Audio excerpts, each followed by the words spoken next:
অখিল ভারতীয় সাফাই মজদুর সংঘের পক্ষ থেকে রাজ্যের প্রধান রেফারেল হাসপাতাল এজিএমসি এবং জিবিতে কর্মরত 500-র উপর যে সাফাই কর্মচারীরা আছেন, যারা আউটসোর্সিং সংস্থার আন্ডারে আছেন, তারা বিগত 2 মাস ধরে অর্থাৎ অক্টোবর এবং নভেম্বরের বেতন আজকে ডিসেম্বর শেষ হতে চলেছে, এখনও ওরা বকেয়া বেতন পাননি।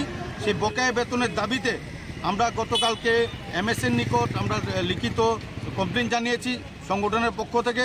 পাশাপাশি আমরা আজকের গণ অবস্থান করছি যে আমাদের বেতন ভাতা যেভাবেও আমাদের আগামী 48 ঘন্টার মধ্যে বেতন ভাতা আমাদের দিয়ে দিতে হবে।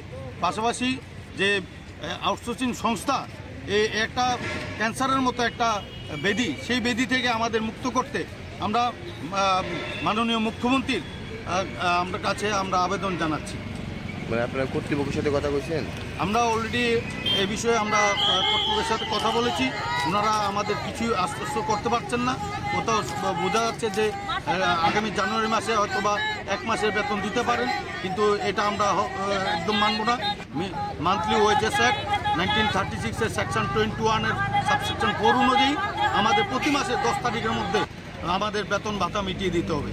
পাশাপাশি এই আউটসোর্সিং সংস্থা থেকে আমাদের মুক্ত করতে হবে। এরই দাবি জানিয়ে আমরা বহিরাজ্যের যে আউটসোর্সিং সংস্থাগুলি আছে, এর আগেও আমরা দেখেছি যে স্টেট ব্যাংকে কর্মরত যেভাবে সাফাই কর্মচারীরা ওদের লক্ষ লক্ষ কোটি কোটি টাকার একটা ঘোটালা হয়েছে, আগামী দিনে এই সংস্থা পালিয়ে যাবে না, তার গ্যারান্টি কি? সেই বিষয়গুলি নিয়ে আমরা কথা বলার জন্য আমরা চিঠি দিয়েছি গতকালকে ডিএমের কাছে, ডাইরেক্টর হেলথের কাছে, লেবার ডিরেক্টরের কাছে, এমএসের কাছে। আমরা আশা রাখি 2-1 দিনের মধ্যে আমরা এর সদুত্তর পাবো। আর আমাদের দাবি না হলে আমরা মাননীয় মুখ্যমন্ত্রীর কাছে আমরা আপনাদের মাধ্যমে বলতে চাই, মাননীয় মুখ্যমন্ত্রী যেন অত্যন্ত বিষয়টা গুরুত্ব সহকারে দেখেন, মানবিক দৃষ্টিভঙ্গি নিয়ে আমাদের এই বিষয়টা দেখুন। আমি ন্যাশনাল সেক্রেটারি অখিল ভারতীয় সাফাই মজদুর সংঘের, পাশাপাশি ত্রিপুরার প্রভারী প্রমোদ শাহ। আমরা রানিং 3 মাস হলে বেতন পাচ্ছি না। কাজ করতেছি, আন্ডারে কাজ করতে নতুন কোম্পানি দিয়েছে। আমরা পিএফ কাইটার 7,100 টাকা পাই। আমরা এই নির্দিষ্ট টাইম হয় 5 তারিখের মধ্যে কিংবা 10 তারিখের মধ্যে যাতে প্রত্যেক মাসে বেতনটা দিয়ে দেয়, আর যাতে আমরা বেতন এই বেতনে পুষে না, বেতনটা যাতে একটু বাড়াই দেয়। এক্ষণে কত বেতন দেয়? আমরা তো 9,000 টাকা পাইতেছি। আর এমনি কত মাসের বেতন আটকে রয়েছে আপনাদের? ওই তো 2 মাসের বেতন আমরা 3 মাস রানিং চলে।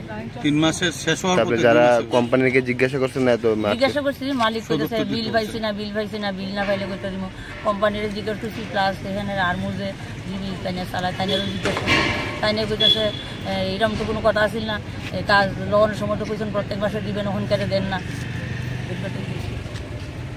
এখন যাতে আমরা আপনাদের কাছে অনুরোধ, যাতে বেতনটা আমরা এই বেতন আপনার পুষে না, জিনিসপত্রের দাম বাড়ছে, গাড়ি ভাড়া বাড়ছে, আমরা যাতে বেতনটা 433 অনুযায়ী যাতে সময় মতো বেতন প্রতি মাসে 10 তারিখের মধ্যে যাতে দেওয়া হয়। 9,000 টাকা থেকে তো